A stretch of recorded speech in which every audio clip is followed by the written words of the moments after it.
নমস্কাৰ কুসুম কিচেনলৈ আপোনালোক সকলোকে স্বাগতম জনাইছো।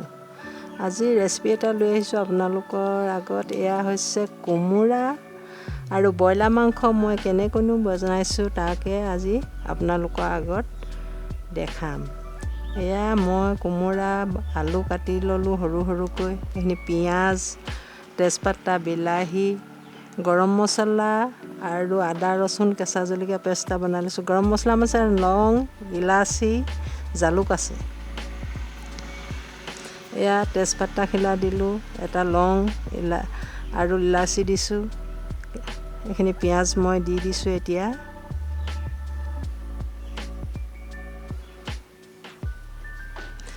অলপ ৰঙচুৱা হোৱালৈকে ভাজিম।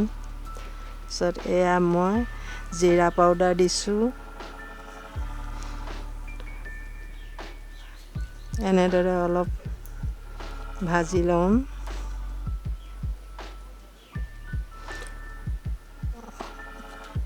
মছলাখিনি জ্বলি নাযাবৰ কাৰণে অকণমান পানীও দি দিছো। পানীখিনি শুকাই যোৱালৈকে ভাজি ললো।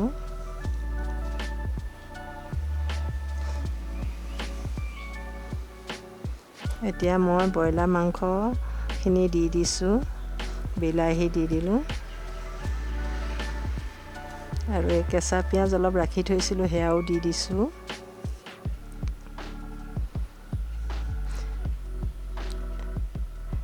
এনেদৰে অলপ ভাজি লম।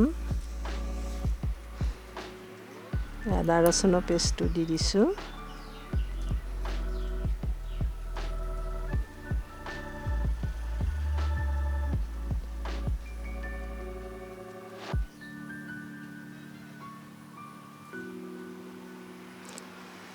অলপ ভজা পাছত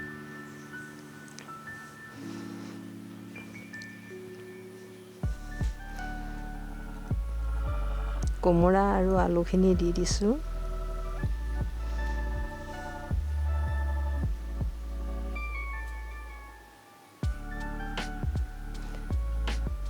এইদৰে অলপ ভাজি লৈ অলপ ঢাকন লগাই ৰাখি দিম।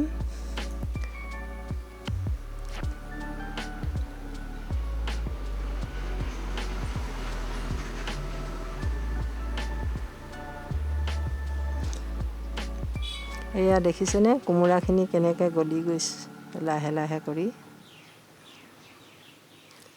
অকণমান মই পানী দি দিছো আৰু ভালদৰে কোমোৰাখিনি সিজিবৰ কাৰণে,